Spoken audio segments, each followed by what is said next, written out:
ವೀಕ್ಷಕರೇ, ಆರ್ಥಿಕ ಬಿಕ್ಕಟ್ಟು ಇದನ್ನ ಕೇಳಿದ್ರೆ ಎಷ್ಟೋ ದೇಶಗಳು ನಲಿಗಿ ನಡುಗು ಹೋಗ್ತವೆ. ತೀರಾ ಇತ್ತೀಚೆಗೆ ಶ್ರೀಲಂಕಾ, ಪಾಕಿಸ್ತಾನ ಮುಂತಾದ ದೇಶಗಳು ಇದೇ ಆರ್ಥಿಕ ಬಿಕ್ಕಟ್ಟಿನ ಹೊಡೆತಕ್ಕೆ ಸಿಲುಕಿ ತತ್ತರಿಸಿ ಹೋಗಿದ್ವು.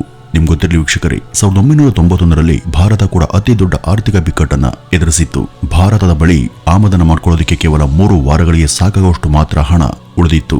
ಸದ್ಯ ಶ್ರೀಲಂಕಾದಲ್ಲಿ ಸಂಭವಿಸಿದಂತ ಪರಿಸ್ಥಿತಿ ಆ ಒಂದು ಸಮಯದಲ್ಲಿ ಭಾರತದಲ್ಲಿತ್ತು. ಆದ್ರೆ ಭಾರತ ಈ ಪರಿಸ್ಥಿತಿಯನ್ನು ಹೇಗೆ ಎದುರಿಸಿತು? ಆಗಿನ ಹಣಕಾಸು ಸಚಿವರಾಗಿದ್ದಂತ ಮನಮೋಹನ್ ಸಿಂಗ್ ಅವರು ಭಾರತವನ್ನ ಈ ಒಂದು ತೊಂದರೆಯಿಂದ ಹೇಗೆ ಪಾರು ಮಾಡಿದ್ರು? ಬನ್ನಿ ವೀಕ್ಷಕರೇ, ಇವತ್ತಿನ ಈ ಒಂದು ವಿಡಿಯೋದಲ್ಲಿ ಅದರ ಕುರಿತು ಸಂಪೂರ್ಣ ಮಾಹಿತಿಯನ್ನ ತಿಳಿಯೋಣ. ವೀಕ್ಷಕರೇ, ಇವತ್ತು ಭಾರತ ವಿಶ್ವದ 5ನೇ ಅತಿ ದೊಡ್ಡ ಆರ್ಥಿಕತೆಯಾಗಿದೆ. ಆದರೆ ಇಲ್ಲಿಗೆ ತಲುಪುವ ಮೊದಲು ಭಾರತ ಅನೇಕ ಹೋರಾಟಗಳನ್ನ ಕಂಡಿದೆ, ಸಾಕಷ್ಟು ಸಂಘರ್ಷವನ್ನ ನಡೆಸಿದೆ. ಅದರಲ್ಲೂ ನಾವು 1991ರ ಆರ್ಥಿಕ ಬಿಕ್ಕಟ್ಟನ್ನು ಎದುರಿಸಿ ಪಾರಾಗಿದ್ದು ಸಾಮಾನ್ಯ ಸಂಗತಿಯಲ್ಲ. ಆ ಒಂದು ಸಮಸ್ಯೆಯಿಂದ ಪಾರಾಗಿದ್ದು ಹೇಗೆ ಅಂತ ತಿಳಿಯುವ ಮುನ್ನ ನಾವು 1991ರ ಆ ಕೆಟ್ಟ ಸ್ಥಿತಿಗೆ ಹೇಗೆ ತಲುಪಿದೆವು ಅಂತಲೂ ಕೂಡ ತಿಳಿಯೋಣ. ವೀಕ್ಷಕರೇ, 1947ರಲ್ಲಿ ನಮ್ಮ ದೇಶ ಸ್ವಾತಂತ್ರ್ಯವಾದಾಗ ಕಂಪನಿಯೊಂದರ ಕಪಿಮುಷ್ಟಿಯಿಂದ ಅನುಭವಿಸಿದಂತ ಕರಾಳ ಅನುಭವ ನಮ್ಮ ಮುಂದೆ ಇತ್ತು. ಈಸ್ಟ್ ಇಂಡಿಯಾ ಕಂಪನಿಯಿಂದ ಮುಕ್ತರಾದ ಮೇಲೆ, ಅಂದ್ರೆ ಬ್ರಿಟಿಷರಿಂದ ಸ್ವಾತಂತ್ರ್ಯ ಸಿಕ್ಕ ಮೇಲೆ ನಮ್ಮ ನಾಯಕರು ಬಹಳ ಎಚ್ಚರಿಕೆಯಿಂದ ಹೆಜ್ಜೆಯನ್ನ ಹಾಕ್ತಿದ್ರು. ಮತ್ತೆ ಬೇರೆ ಇನ್ನೊಂದು ಕಂಪನಿ ಬಂದು ನಮ್ಮನ್ನ ಆಳೋದು ಅವ್ರಿಗೆ ಇಷ್ಟ ಇರಲಿಲ್ಲ. ಆದ್ರಿಂದ ಹೊರಗಿನಿಂದ ಬರುವಂತ ಬಂಡವಾಳಕ್ಕೆ ಬಹುತೇಕ ಬ್ರೇಕ್ ಅನ್ನ ಹಾಕಲಾಯಿತು. ಇದು ಒಂದನೇ ಸಮಸ್ಯೆ. ಆದ್ರೆ ಎರಡನೇ ಸಮಸ್ಯೆ ಭಾರತದ ಬಡತನ. ಆ ಪರಿಸ್ಥಿತಿ ನಮ್ಮನ್ನ ಎಂಥ ಕೆಟ್ಟ ಸ್ಥಿತಿಗೆ ನೂಕಿತ್ತು ಅಂದ್ರೆ, ಭಾರತದ ಜನರ ಬಳಿ ಕೈಗಾರಿಕೆಗಳನ್ನ ತೆರೆಯುವಷ್ಟು ಹಣ ಇರಲಿಲ್ಲ. ಅದಕ್ಕಾಗಿಯೇ ಸರ್ಕಾರ ಮೂಲಸೌಕರ್ಯ, ಗಣಿಗಾರಿಕೆ, ಸ್ಟೀಲ್ ಅಥವಾ ಟೆಲಿಕಾಂನಂತಹ ಪ್ರಮುಖ ಕೈಗಾರಿಕೆಗಳನ್ನ ತಾನೇ ತೆರೆಯಬೇಕಿತ್ತು. ಹಾಗಾಗಿ ಈ ಒಂದು ಕ್ಷೇತ್ರಗಳನ್ನ ಸಾರ್ವಜನಿಕ ವಲಯದ ಕಂಪನಿಗಳು ಮಾತ್ರ ಆಳ್ತಿದ್ವು. ದೊಡ್ಡ ಕೈಗಾರಿಕಾ ಉದ್ಯಮಿಗಳು ಕೆಲವರು ಇದ್ದರಾದ್ರೂ ಆಗ ಭಾರತದಲ್ಲಿ ಉದ್ಯಮವನ್ನು ತೆರೆಯೋದು ಕೂಡ ತುಂಬಾ ಕಷ್ಟಕರವಾಗಿತ್ತು. ಅದಕ್ಕೆ ಮೊದಲ ಕಾರಣ ಹಣ ಅಥವಾ ಹೂಡಿಕೆಯಾದ್ರೆ ಎರಡನೇ ಕಾರಣ ಲೈಸೆನ್ಸ್. ಆ ಒಂದು ಸಮಯದಲ್ಲಿ ಭಾರತದಲ್ಲಿ ಪರವಾನಗಿಯನ್ನ ಪಡೆಯೋದು ತುಂಬಾ ಕಷ್ಟಕರವಾಗಿತ್ತು. ಕೈಗಾರಿಕೆಗಳನ್ನ ಆರಂಭಿಸೋದಕ್ಕೆ ಬಹಳಷ್ಟು ತಪಾಸಣೆಗಳು, ಬಹಳಷ್ಟು ಅಧಿಕಾರಿಶಾಹಿಗಳ ಪ್ರಭಾವ ಹಾಗೂ ಬಹಳಷ್ಟು ಭ್ರಷ್ಟಾಚಾರ ಕೂಡ ಇತ್ತು. ಮತ್ತೊಂದು ಕಡೆ ಸರ್ಕಾರ ಪಬ್ಲಿಕ್ ಸೆಕ್ಟರ್ಗೆ ಅಂದ್ರೆ ಸಾರ್ವಜನಿಕ ವಲಯಕ್ಕೆ ಗರಿಷ್ಠ ಪ್ರಾಮುಖ್ಯತೆಯನ್ನು ನೀಡೋದಕ್ಕೆ ಪ್ರಯತ್ನಿಸುತ್ತಿತ್ತು. ಯಾವ ಕಾರಣಕ್ಕೂ ಯಾವುದೇ ಖಾಸಗಿ ವಲಯದ ಕಂಪನಿ ತುಂಬಾ ದೊಡ್ಡದಾಗಿ ಬೆಳೆಯೋದಕ್ಕೆ ಬಿಡಬಾರದು ಎಂಬುದು ಆಗಿನ ಸರ್ಕಾರದ ನಿಲುವಾಗಿತ್ತು. ಇದಕ್ಕೆ ಪ್ರಮುಖ ಕಾರಣ ಈಸ್ಟ್ ಇಂಡಿಯಾ ಕಂಪನಿಯ ಕಹಿ ನೆನಪು. ಕೋಕಾಕೋಲಾ ಮತ್ತು IBMನಂತಹ ಅನೇಕ ಕಂಪನಿಗಳು ಈ ಒಂದು ಕಾರಣಕ್ಕಾಗಿಯೇ ಭಾರತದಿಂದ ನಿರ್ಗಮಿಸಿ ಭಾರತದಲ್ಲಿನ ತಮ್ಮ ವ್ಯಾಪಾರವನ್ನ ಬಂದ್ ಮಾಡಿದ್ವು. 1970ರ ಕೊನೆಯಲ್ಲಿ ಕೈಗಾರಿಕೀಕರಣದ ನಿಧಾನಗತಿಯ ಕಾರಣ ಭಾರತದ ಬೆಳವಣಿಗೆ ನಿಧಾನವಾಯಿತು. ಆರ್ಥಿಕತೆ ವೇಗವಾಗಿ ಬೆಳೆಯಲಿಲ್ಲ. ಮತ್ತೆ ನಾವು ಬಿಕ್ಕಟ್ಟಿನತ್ತ ಸಾಗ್ತಿದ್ವಿ. ಈ ಒಂದು ಬಿಕ್ಕಟ್ಟು 1985ರ ನಂತರ ತೀವ್ರಗೊಳ್ತು. ಏಕೆಂದ್ರೆ ಭಾರತದ ಅತಿ ದೊಡ್ಡ ಬೆಂಬಲಿಗ ಆದಂತ ರಷ್ಯಾ ಒಡೆದು ಚೂರಾಗಿತ್ತು. ಈ ಒಂದು ಸಮಯದಲ್ಲಿ ರಷ್ಯಾವನ್ನ USSR ಅಂತ ಕರೆಯಲಾಗ್ತಿತ್ತು. ಇದು ಹಲವು ರಾಷ್ಟ್ರಗಳ ಒಕ್ಕೂಟವನ್ನ ಹೊಂದಿತ್ತು. ಆಗ ಈ ಒಕ್ಕೂಟ ಕೊನೆಗೊಂಡಿತ್ತು. ಆಮೇಲೆ ರಷ್ಯಾ 14-15 ರಾಷ್ಟ್ರಗಳಾಗಿ ವಿಭಜನೆ ಆಯಿತು. ಹೀಗಾಗಿ ಭಾರತದೊಂದಿಗೆ ರಷ್ಯಾದ ಬಾಂಧವ್ಯ ಕೂಡ ಭಂಗವಾಯಿತು. ಇದರ ಜೊತೆಗೆ ಗಲ್ಫ್ ದೇಶಗಳ ನಡುವೆ ದೊಡ್ಡ ಸಂಘರ್ಷ ಶುರುವಾಯಿತು. ಇದರಲ್ಲಿ USA ಸೇರಿದಂತೆ 32 ರಾಷ್ಟ್ರಗಳು ಭಾಗವಹಿಸಿದ್ವು. ನಮಗೆ ಬಹಳಷ್ಟು ಪೆಟ್ರೋಲ್ ಗಲ್ಫ್ ರಾಷ್ಟ್ರಗಳಿಂದನೇ ಬರ್ತಿತ್ತು. ಅಲ್ಲಿ ಯುದ್ಧ ಶುರುವಾಗಿದ್ರಿಂದ ಪೆಟ್ರೋಲಿಯಂ ತೀರಾ ದುಬಾರಿಯಾಯಿತು. ಒಂದು ಸಲ ಈ ಇಂಧನದ ದರ ಹೆಚ್ಚಾಯಿತು ಅಂದ್ರೆ ಸಹಜವಾಗಿ ಎಲ್ಲ ಬೆಲೆಗಳು ಕೂಡ ಹೆಚ್ಚಾಗ್ತವೆ. ಹೀಗಾಗಿ ಭಾರತದ ಬಿಕ್ಕಟ್ಟು ಮತ್ತಷ್ಟು ಹೆಚ್ಚಾಯಿತು. ವೀಕ್ಷಕರೇ, 1990ರ ಕೊನೆಯಲ್ಲಿ ಭಾರತದ ಸ್ಥಿತಿ ಎಷ್ಟು ಕೆಟ್ಟದಾಗಿತ್ತು ಅಂದ್ರೆ, ಆಮದನ ಮಾಡ್ಕೊಳ್ಳೋದಿಕ್ಕೆ ಭಾರತದ ಬಳಿ ಕೇವಲ 2,500 ಕೋಟಿ ವಿದೇಶಿ ವಿನಿಮಯ ಉಳಿದಿತ್ತು.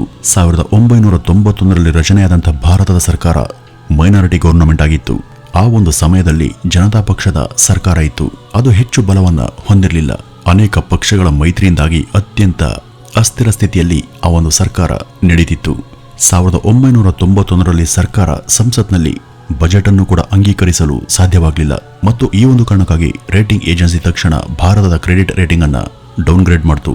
ಇದರಿಂದ ಭಾರತಕ್ಕೆ ಸಾಲವನ್ನ ಪಡೆಯೋದು ಕೂಡ ತುಂಬಾ ಕಷ್ಟಕರವಾಗಿತ್ತು. ವೀಕ್ಷಕರೇ, ಒಬ್ಬ ಸಾಮಾನ್ಯ ವ್ಯಕ್ತಿಗೂ ಹಾಗೂ ಯಶಸ್ವಿಯಾದಂತಹ ವ್ಯಕ್ತಿಗೂ ಇರುವಂತಹ ವ್ಯತ್ಯಾಸ ಏನು ಅಂದ್ರೆ, ಯಶಸ್ವಿ ಆದಂತಹ ವ್ಯಕ್ತಿ ತಾನು ಗಳಿಸಿದಂತಹ ಹಣವನ್ನ ಬೇರೆದರಲ್ಲಿ ಇನ್ವೆಸ್ಟ್ ಮಾಡೋದಕ್ಕೆ ಬಯಸ್ತಾನೆ. ಅದೇ ಒಬ್ಬ ನಾರ್ಮಲ್ ವ್ಯಕ್ತಿ ಆ ದುಡ್ಡನ್ನ ಖರ್ಚು ಮಾಡೋದಕ್ಕೆ ಬಯಸ್ತಾನೆ. ಈಗ ನಾವು ಮಾಡಿದಂತ ಇನ್ವೆಸ್ಟ್ ಇದೆಯಲ್ಲ, ಇದು ನಮ್ಮ ಭವಿಷ್ಯವನ್ನ ನಿರ್ಧರಿಸುತ್ತೆ. ನೀವೇನಾದ್ರೂ ಕೊರೋನಾ ಟೈಮ್ ಅಲ್ಲಿ 1 ಲಕ್ಷವನ್ನ SBIಗೆ ಇನ್ವೆಸ್ಟ್ ಮಾಡಿದ್ರೆ ಅದು ಇವತ್ತು 3 ಲಕ್ಷ ಆಗ್ತಾ ಇತ್ತು. ಅದೇ ನೀವು ಟಾಟಾ ಮೋಟಾರ್ಸ್ ನಲ್ಲಿ 1 ಲಕ್ಷವನ್ನ ಇನ್ವೆಸ್ಟ್ ಮಾಡಿದ್ರೆ ಈಗ ಅದು 6 ಲಕ್ಷ ಆಗ್ತಾ ಇತ್ತು. ನೀವು ಶೇರ್ ಮಾರ್ಕೆಟ್ ಅಲ್ಲಿ ಇನ್ವೆಸ್ಟ್ ಮಾಡೋದಕ್ಕೆ ನಿಮಗೆ 1000 ರೂಪಾಯಿ ಬೇಕಾಗಿಲ್ಲ, 10 ರೂಪಾಯಿ ಕೂಡ ನೀವು ಇನ್ವೆಸ್ಟ್ ಅನ್ನ ಮಾಡಬಹುದು. ಆದರೆ ಸ್ಟಾಕ್ ಮಾರ್ಕೆಟ್ ಅಲ್ಲಿ ಇನ್ವೆಸ್ಟ್ ಅನ್ನ ಮಾಡೋದಕ್ಕೆ ನಿಮಗೆ ಒಂದು ಡಿಮ್ಯಾಟ್ ಅಕೌಂಟ್ ಬೇಕೇ ಬೇಕು. ಡಿಸ್ಕ್ರಿಪ್ಷನ್ ಬಾಕ್ಸ್ ಅಲ್ಲಿರುವಂತಹ ಲಿಂಕ್ ಅನ್ನು ಕ್ಲಿಕ್ ಮಾಡಿ ನೀವು ಉಚಿತವಾಗಿ ಏಂಜಲ್ ಬ್ರೋಕಿಂಗ್ ಡಿಮ್ಯಾಟ್ ಅಕೌಂಟ್ ಅನ್ನ ಓಪನ್ ಮಾಡಬಹುದು. ಇದಕ್ಕೆ ನಿಮ್ಮ ಬ್ಯಾಂಕ್ ಅಕೌಂಟ್, ಆಧಾರ್ ಕಾರ್ಡ್ ಮತ್ತು ಪ್ಯಾನ್ ಕಾರ್ಡ್ ಇದ್ರೆ ಸಾಕು. ಇನ್ನು ಶೇರ್ ಮಾರ್ಕೆಟ್ ಗಳ ಟಿಪ್ಸ್ ಬೇಕು ಅಂದ್ರೆ ಡಿಸ್ಕ್ರಿಪ್ಷನ್ ಅಲ್ಲಿ ಟೆಲಿಗ್ರಾಮ್ ಲಿಂಕ್ ಇದೆ, ಅದನ್ನ ಕ್ಲಿಕ್ ಮಾಡಿ ಜಾಯ್ನ್ ಆಗಿ.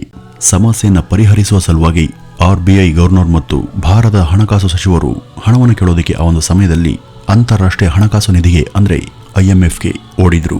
ಅಲ್ಲಿ ಅವರು ಸಾಲದ ಬಗ್ಗೆ ಮಾತನಾಡ್ತಿರುವಾಗ ಇತ್ತ ರಾಜೀವ್ ಗಾಂಧಿ ನಾಯಕತ್ವದ ಕಾಂಗ್ರೆಸ್ ಪಕ್ಷ ಸರ್ಕಾರ ನೀಡಿದಂಥ ತನ್ನ ಬೆಂಬಲವನ್ನ ಹಿಂತೆಗೆದುಕೊಳ್ತು. ಇದರಿಂದಾಗಿ ಚಂದ್ರಶೇಖರ್ ಸಿಂಗ್ ಅವರ ಸರ್ಕಾರ ಬಿದ್ದೋಯ್ತು. ಆ ಒಂದು ಸಮಯದಲ್ಲಿ ಮಾತುಕತೆಯ ಅಂತಿಮ ಹಂತದಲ್ಲಿದ್ದಂಥ ಅಂತಾರಾಷ್ಟ್ರೀಯ ಹಣಕಾಸು ನಿಧಿ, ನೀವು ಯಾವ ಸರ್ಕಾರವನ್ನ ಪ್ರತಿನಿಧಿಸ್ತಾ ಇದ್ದೀರಿ? ಭಾರತದಲ್ಲಿ ನಿಮ್ಮ ಸರ್ಕಾರ ಬಿದ್ದೋಗಿದೆ, ನಾವು ಯಾರಿಗೆ ಹಣವನ್ನು ಕೊಡಬೇಕು ಅಂತ ಕೇಳಿತ್ತು. ಹಾಗಾಗಿ ಭಾರತಕ್ಕೆ ಯಾವುದೇ ಹಣಕಾಸಿನ ನೆರವು ಸಿಗಲಿಲ್ಲ. ಇಂಥ ಪರಿಸ್ಥಿತಿಯಲ್ಲಿ ಭಾರತ ತನ್ನ ಆರ್ಥಿಕತೆ ಮೇಲೆ ಕೇಂದ್ರೀಕರಿಸಬೇಕಿತ್ತು. ಆದರೆ ಸರ್ಕಾರ ಬಿದ್ದಿದ್ರಿಂದ ಸಾರ್ವತ್ರಿಕ ಚುನಾವಣೆಗಳ ಮೇಲೆ ಭಾರತ ಗಮನವನ್ನು ಹರಿಸಬೇಕಾಯಿತು. ಇದರಿಂದ ಮತ್ತಷ್ಟು ಸಂಕಟ ಉಂಟಾಯಿತು. ಮತ್ತೊಮ್ಮೆ ಭಾರತದಲ್ಲಿ ಚುನಾವಣೆ ಭರಾಟೆ ಶುರುವಾದವು. ಕಾಂಗ್ರೆಸ್ ಪಕ್ಷದ ಚುನಾವಣಾ ಪ್ರಚಾರ ಪ್ರಧಾನಮಂತ್ರಿ ಅಭ್ಯರ್ಥಿಯಾಗಿದ್ದಂಥ ರಾಜೀವ್ ಗಾಂಧಿ ನಾಯಕತ್ವದಲ್ಲಿ ಭರ್ಜರಿಯಾಗಿ ನಡೀತಾ ಇತ್ತು. ಆದರೆ 1991ರಲ್ಲಿ ತಮಿಳುನಾಡಿನಲ್ಲಿ ತಮ್ಮ ಚುನಾವಣೆ ಪ್ರಚಾರದಲ್ಲಿ ಇದ್ದಾಗ ರಾಜೀವ್ ಗಾಂಧಿ ಅವರನ್ನ LTTE ಭಯೋತ್ಪಾದಕರಿಂದ ಬಾಂಬ್ ಸ್ಫೋಟದಲ್ಲಿ ಕೊಲ್ಲಲಾಯಿತು. ಈಗ ಆರ್ಥಿಕ ಬಿಕ್ಕಟ್ಟಿನ ಜೊತೆಗೆ ಭಾರತದಲ್ಲಿ ರಾಜಕೀಯ ಬಿಕ್ಕಟ್ಟು ಕೂಡ ಉಂಟಾಯಿತು. ಇದೆಲ್ಲ ಆಗಿ ಚುನಾವಣೆ ಮುಗಿದ ನಂತರ ಮತ್ತೆ ಕಾಂಗ್ರೆಸ್ ಪಕ್ಷದ ಸಮ್ಮಿಶ್ರ ಸರ್ಕಾರ ರಚನೆಯಾಯಿತು. PV ನರಸಿಂಹರಾವ್ ಪ್ರಧಾನಿಯಾದರು. ಅವರು ಪ್ರಧಾನಿಯಾದ ಮೊದಲ ದಿನನೇ ಕ್ಯಾಬಿನೆಟ್ ಕಾರ್ಯದರ್ಶಿಗೆ ಕರೆ ಮಾಡಿ, ಭಾರತದ ಸ್ಥಿತಿ ಇಷ್ಟು ಹದಗೆಟ್ಟಿದೆಯಾ, ನಾವು ನ್ಯೂಸ್ ಪೇಪರ್ನಲ್ಲಿ ಓದ್ತಿರುವಷ್ಟು ಹಾಳಾಗಿದೆಯಾ ಅಂತ ಕೇಳಿದ್ರು. ಅದಕ್ಕೆ ಈ ಕ್ಯಾಬಿನೆಟ್ ಸೆಕ್ರೆಟರಿ, ಇಲ್ಲ ಸರ್, ಭಾರತದ ಸ್ಥಿತಿ ನಿಮ್ಗೆ ಗೊತ್ತಿರೋದಕ್ಕಿಂತ ಹೀನಾಯವಾಗಿದೆ ಅಂತ ಹೇಳಿದ್ರು. ನಮ್ಮಲ್ಲಿ ಕೇವಲ 3 ವಾರಗಳಿಗೆ ಸಾಕಾಗುವಷ್ಟು ಮಾತ್ರ ಆಮದು ಹಣ ಉಳಿದಿದೆ ಮತ್ತು ನಾವು ಶೀಘ್ರದಲ್ಲಿ ಏನಾದರೂ ಮಾಡದೇ ಇದ್ರೆ ಭಾರತವನ್ನ ದಿವಾಳಿ ಅಂತ ಘೋಷಿಸಬೇಕಾಗುತ್ತೆ ಅಂತ ಹೇಳಿದ್ರು. ಆಗ PV ನರಸಿಂಹರಾವ್ RBI ಮಾಜಿ ಗವರ್ನರ್ ಮತ್ತು ಹಣಕಾಸು ಕಾರ್ಯದರ್ಶಿಯಾಗಿದ್ದಂಥ ಮನಮೋಹನ್ ಸಿಂಗ್ ರವರಿಗೆ ಕರೆ ಮಾಡಿದ್ರು. ನೀವು ಇವತ್ತಿನಿಂದ ಫೈನಾನ್ಸ್ ಮಿನಿಸ್ಟರ್, ಮತ್ತೆ ನೀವು ಭಾರತವನ್ನ ಈ ಒಂದು ಬಿಕ್ಕಟ್ಟಿನಿಂದ ಹೊರತರಬೇಕು ಅಂತ ಕೇಳ್ಕೊಂಡಿದ್ರು. ಮುಂದಿನ 1 ತಿಂಗಳಲ್ಲಿ ಮನಮೋಹನ್ ಸಿಂಗ್ ಭಾರತದ ಸಮಯವನ್ನ ಬದಲಿಸುವ, ಅದರ ಭಾವನೆಗಳನ್ನ ಬದಲಾಯಿಸುವ, ಅದರ ಜೀವನವನ್ನ ಬದಲಾಯಿಸುವ ಕೆಲಸವನ್ನ ಮಾಡಿದ್ರು. ಮೊದಲನೇದಾಗಿ ಎಲ್ಲರ ನಿರೀಕ್ಷೆಯ ವಿರುದ್ಧವಾಗಿ ಡಾಲರ್ ಎದುರು ಭಾರತೀಯ ರೂಪಾಯಿಯ ಮೌಲ್ಯ 20% ಕುಸಿಯುವ ಹಾಗೆ ಮಾಡಿದ್ರು. ವೀಕ್ಷಕರೇ, ಸ್ವಲ್ಪ ಯೋಚಿಸಿ ನೋಡಿ. ಭಾರತೀಯ ರೂಪಾಯಿ 1 ಅಥವಾ 2 ಪೈಸೆ ಕಡಿಮೆಯಾದಾಗ ದೇಶದಲ್ಲಿ ತೀವ್ರ ಸಂಚಲನ ಸೃಷ್ಟಿಯಾಗುತ್ತೆ. ಹಾಗಿದ್ದಾಗ 20% ಕುಸಿತರೆ ಹೇಗಾಗಿರಬೇಡ. ಈ ಸರ್ಕಾರಕ್ಕೆ ಹುಚ್ಚು ಹಿಡಿದಿದೆ, ಏನೋ ಮಾಡ್ತಿದೆ ಅಂತ ಎಲ್ಲರೂ ಯೋಚಿಸ್ತಿದ್ರು. ಆದರೆ ಆಮದು ಮೌಲ್ಯವನ್ನ ಹೆಚ್ಚಿಸಬೇಕಾದಂತಹ ಕಾರಣ ಆ ಕಾಲಕ್ಕೆ ತಕ್ಕಂತೆ ರೂಪಾಯಿ ಮೌಲ್ಯವನ್ನ ಇಳಿಸೋದು ಅನಿವಾರ್ಯವಾಗಿತ್ತು. ಸರ್ಕಾರ ತೆಗೆದುಕೊಂಡಂತ 2ನೇ ಹೆಜ್ಜೆ ಅಂದ್ರೆ 47 ಟನ್ ಚಿನ್ನವನ್ನ ಏರ್ಲಿಫ್ಟ್ ಮಾಡಿ ವಿದೇಶಿ ಬ್ಯಾಂಕ್ಗಳಲ್ಲಿ ಒತ್ತೆ ಇಟ್ಟು ಸ್ವಲ್ಪ ಹಣವನ್ನ ಎರವಲು ಪಡೆದ್ರು. ಇದರಿಂದಾಗಿ ಭಾರತವನ್ನ ತಕ್ಷಣವೇ ನಿಭಾಯಿಸಬಹುದಿತ್ತು. ಹಣಕಾಸು ಮಂತ್ರಿಯಾದಂಥ 1 ತಿಂಗಳ ನಂತರ ಮನಮೋಹನ್ ಸಿಂಗ್ ಐತಿಹಾಸಿಕ ಬಜೆಟ್ ಅನ್ನ ಮಂಡಿಸಿದ್ರು. ಆ ಬಜೆಟ್ ನಲ್ಲಿ ಸಾಕಷ್ಟು ಆಸಕ್ತಿದಾಯಕ ವಿಷಯಗಳಿದ್ವು. 1991ರ ಮೊದಲು ಆಮದು ಮೇಲೆ ನಿರ್ಬಂಧವಿತ್ತು. ಮತ್ತೆ ಕೆಲವು ವಸ್ತುಗಳ ಪಟ್ಟಿ ಮಾಡಲಾಗಿದ್ದು ಅವುಗಳನ್ನ ಮಾತ್ರ ಆಮದು ಮಾಡಿಕೊಳ್ಳಬಹುದಿತ್ತು. ಆದರೆ ಆ ಪಟ್ಟಿಯನ್ನ ತೆಗೆದುಹಾಕಲಾಯಿತು. ಮತ್ತೆ ಆ ವಸ್ತುಗಳನ್ನಲ್ಲೇ ನೀವು ಯಾವುದನ್ನಾದ್ರೂ ಕೂಡ ಆಮದು ಮಾಡಿಕೊಳ್ಳಬಹುದು ಅಂತ ಹೇಳಲಾಯಿತು. ವಿದೇಶಿ ಹೂಡಿಕೆದಾರರು ಭಾರತೀಯ ಕಂಪನಿಯಲ್ಲಿ 51% ವರೆಗೂ ಹೂಡಿಕೆ ಮಾಡೋದಕ್ಕೆ ಅನುಮತಿಯನ್ನು ಕೊಟ್ಟರು. ಲೈಸೆನ್ಸ್ ದಂಧೆಯನ್ನು ನಿಲ್ಲಿಸೋದಕ್ಕೆ 80% ಕಂಪನಿಗಳನ್ನ ಪರವಾನಗಿ ವ್ಯವಸ್ಥೆಯಿಂದ ತೆಗೆದುಹಾಕಲಾಯಿತು. ಇದರಿಂದ ಕೈಗಾರಿಕೆಗಳನ್ನ ತೆರೆಯೋದಕ್ಕೆ ಸಾಕಷ್ಟು ಅನುಕೂಲ ಮತ್ತು ಸ್ವಾತಂತ್ರ್ಯವನ್ನ ನೀಡಲಾಯಿತು. ಹಾಗೇನೆ ಕಂಪನಿಗಳನ್ನ ವಿಸ್ತರಿಸೋದಕ್ಕೆ ದೊಡ್ಡ ಕಂಪನಿಗಳು ತೆಗೆದುಕೊಳ್ಬೇಕಾದಂತಹ ಅನುಮೋದನೆಗಳನ್ನು ಕೂಡ ರದ್ದುಗೊಳಿಸಲಾಯಿತು. ಮತ್ತೆ ನೀವು ಮುಕ್ತವಾಗಿ ಕೈಗಾರಿಕೆಗಳನ್ನ ವಿಸ್ತರಿಸಬಹುದು ಅಂತ ಬಜೆಟ್ನಲ್ಲಿ ಹೇಳಲಾಯಿತು. 1991ರ ಮೊದಲು ಕೆಲವು ಕ್ಷೇತ್ರಗಳನ್ನ ಸಾರ್ವಜನಿಕ ವಲಯದ ಕಂಪನಿಗಳಿಗೆ ಮೀಸಲಿಡಲಾಗಿತ್ತು. ಈಗ ಅವುಗಳನ್ನ ಕೈ ಬಿಡುವುದಲ್ಲದೆ ಹಲವು ಕ್ಷೇತ್ರಗಳನ್ನ ಎಲ್ರಿಗೂ ತೆರೆಯಲಾಯಿತು. ಕೈಗಾರಿಕೆಗಳನ್ನ ಮಾಡೋದಕ್ಕೆ ಈ ಹಿಂದೆ ಸರ್ಕಾರದಿಂದ ಅನುಮೋದನೆ ಪಡೆಯೋದಕ್ಕೆ ಕಂಪನಿಗಳು ಹೆಣಗಾಡ್ತಿದ್ವು. ಆದರೆ ಈಗ ಆ ಎಲ್ಲ ಅನುಮೋದನೆಗಳನ್ನ ತೆಗೆದುಹಾಕಲಾಯಿತು. ಮತ್ತೆ ಅವ್ರಿಗೆ ತಮ್ಮ ವ್ಯವಹಾರವನ್ನ ವಿಸ್ತರಿಸೋದಕ್ಕೆ ಮತ್ತು ಉತ್ತಮವಾಗಿ ನಡೆಸೋದಕ್ಕೆ ಸ್ವಾತಂತ್ರ್ಯವನ್ನ ಕೊಡಲಾಯಿತು. ವೀಕ್ಷಕರಿ, ಇದು ಸಾಮಾನ್ಯರ ಜೀವನದ ಮೇಲೆ ಯಾವ ರೀತಿ ಪರಿಣಾಮ ಬೀರಿತು ಅಂತ ನೋಡುವುದಾದ್ರೆ 1991ರ ಮೊದಲು ಅಂಬಾಸಿಡರ್ ಮತ್ತು ಪ್ರೀಮಿಯರ್ ಪದ್ಮಿನಿ ಕಾರುಗಳನ್ನ ಮಾತ್ರ ನೋಡ್ತಿದ್ದ ಜನ 1991ರ ನಂತರ ಟೊಯೋಟಾ, ಹುಂಡೈನಂತಹ ಕಾರುಗಳನ್ನ ನೋಡತೊಡಗಿದ್ರು.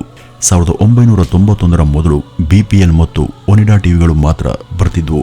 1991ರ ನಂತರ ಸೋನಿ, ಸ್ಯಾಮ್ಸಂಗ್ ಮುಂತಾದ ಬ್ರ್ಯಾಂಡ್ಗಳು ಬರತೊಡಗಿದ್ವು. ನಂತರ ಕೋಕಾ-ಕೋಲಾ, ಪೆಪ್ಸಿ ಭಾರತಕ್ಕೆ ಬಂದ್ವು. ಮತ್ತೆ ಮೆಕ್ಡೊನಾಲ್ಡ್ ಬರ್ಗರ್ ಅನ್ನ ತಿನ್ನೋದಕ್ಕೆ ಜನ ಶುರು ಮಾಡಿದ್ರು. ಇನ್ನು ಟಿವಿಯಲ್ಲಿ ದೂರದರ್ಶನ ಮಾತ್ರ ಬರ್ತಾ ಇತ್ತು. ಆಮೇಲೆ ಸೋನಿ, ZTV, ಸ್ಟಾರ್ ಪ್ಲಸ್ಗಳು ಕೂಡ ಬಂದ್ವು.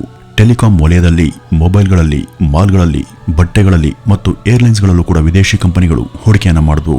ಬಹಳಷ್ಟು ಹಣ ಹರಿದು ಬಂತು. ಕೈಗಾರಿಕೆಗಳು ತೆರೆಯಲ್ಪಟ್ವು. ಜನರಿಗೆ ಉದ್ಯೋಗಗಳು ಸಿಕ್ಕಿದ್ವು ಮತ್ತು ಭಾರತದ ಆರ್ಥಿಕತೆ ವೇಗವಾಗಿ ಮುಂದುವರಿಯೋದಕ್ಕೆ ಶುರು ಮಾಡಿತು. ಇದು ಯಾಕೆ ವೇಗವಾಗಿ ಸಂಭವಿಸಿತು ಅಂದ್ರೆ, ಭಾರತ ದೊಡ್ಡ ಮಾರುಕಟ್ಟೆಯಾಗಿತ್ತು. ಯುರೋಪಿಯನ್ ರಾಷ್ಟ್ರಗಳಲ್ಲಿ ಮತ್ತು ಪಾಶ್ಚಿಮಾತ್ಯ ರಾಷ್ಟ್ರಗಳಲ್ಲಿ ವ್ಯಾಪಾರವನ್ನ ಮಾಡ್ತಿದ್ದಂಥ ವಿದೇಶಿ ಬ್ರ್ಯಾಂಡ್ಗಳು ಅಲ್ಲಿ ಸ್ಯಾಚುರೇಟೆಡ್ ಆಗಿದ್ವು. ಅವನ್ನ ವಿಸ್ತರಿಸಬೇಕಾಗಿತ್ತು. ಅವರು ಹಾಗೆ ವಿಸ್ತರಿಸೋದಕ್ಕೆ ಭಾರತ ಎಂಬ ಹೊಸ ಮಾರುಕಟ್ಟೆಯನ್ನ ಆಯ್ಕೆ ಮಾಡಿಕೊಂಡ್ರು ಮತ್ತು ಇದರಿಂದ ಭಾರತಕ್ಕೆ ಸಾಕಷ್ಟು ವಿದೇಶಿ ವಿನಿಮಯ ಮತ್ತು ಸಾಕಷ್ಟು ಹಣ ದೊರೆಯಿತು. ನಂತರ ಬಂದ ಸರ್ಕಾರಗಳು ಕೂಡ ಮನಮೋಹನ್ ಸಿಂಗ್ ಅವರ ಈ ಜಾಗತೀಕರಣ ನೀತಿಯನ್ನ ಬದಲಾಯಿಸದೆ ಮುಂದುವರೆಸಿದ್ವು. ಇದರ ಪರಿಣಾಮ ಭಾರತ ಈಗ 5ನೇ ಅತಿ ದೊಡ್ಡ ಆರ್ಥಿಕತೆಯಾಗಿದೆ. ಒಂದು ಕಾಲದಲ್ಲಿ ಆರ್ಥಿಕ ದಿವಾಳಿಯಾಗಲಿದ್ದಂಥ ಭಾರತವೆಲ್ಲಿ ಈಗ ವಿಶ್ವದ 5ನೇ ಅತಿ ದೊಡ್ಡ ಶಕ್ತಿಯಾಗಲಿರುವಂತಹ ಭಾರತ ಇಲ್ಲಿ. ಭಾರತ ನೋಡ್ತಿದ್ದ ಹಾಗೇನೆ ಬೆರಗಾಗುವ ಹಾಗೆ ಬೆಳೀತು. ಮನಮೋಹನ್ ಸಿಂಗ್ 1991ರ ಬಜೆಟ್ ಭಾಷಣದ ಕೊನೆಯಲ್ಲಿ ಯಾವುದೇ ಶಕ್ತಿ ನಮ್ಮನ್ನು ತಡೆಯೋದಕ್ಕೆ ಸಾಧ್ಯ ಇಲ್ಲ ಅಂತ ಹೇಳಿದ್ರು. ಹಲವು ಕ್ಷೇತ್ರಗಳಲ್ಲಿ ನಾವು ಈಗ ಮೊದಲ ಸ್ಥಾನದಲ್ಲಿ ಇದ್ದೇವೆ. ಇದಕ್ಕೆಲ್ಲ ಅಂದಿನ ಮನಮೋಹನ್ ಸಿಂಗ್ ರವರಿಂದ ಹಿಡಿದು ಇವತ್ತಿನ ನರೇಂದ್ರ ಮೋದಿಯವರವರೆಗೂ ಅನೇಕ ನಾಯಕರುಗಳು ಕಾರಣ ಆಗಿದ್ದಾರೆ. ಮತ್ತು ಕಮ್ಮಿ ಮಾತನಾಡ್ತಿದ್ದಂಥ ಮನಮೋಹನ್ ಸಿಂಗ್ ಅವರನ್ನ ಈಗ ತುಂಬಾ ಜನ ಟೀಕಿಸ್ತಾರೆ, ರೋಬೋಟ್ ಅಂತ ಕರೀತಾರೆ, ಸೋನಿಯಾ ಗಾಂಧಿ ಅವರ ಕೈಗೊಂಬೆ ಅಂತ ಹೇಳ್ತಾರೆ. ಆದರೆ ಅವರೊಬ್ಬ ಶ್ರೇಷ್ಠ ಆರ್ಥಿಕ ತಜ್ಞ ಹಾಗೂ ಬ್ಯಾಂಕ್ ರಪ್ಟ್ ಆಗಲಿದ್ದಂಥ ಭಾರತವನ್ನು ರಕ್ಷಿಸಿದ್ದು ಅವರೇ ಎಂಬುದನ್ನು ನಾವು ಮರಿಬಾರದು. ವೀಕ್ಷಕರೇ, ಇದಿಷ್ಟು ಇವತ್ತಿನ ಈ ಒಂದು ವಿಡಿಯೋದ ಮಾಹಿತಿ. ನಮಸ್ಕಾರ.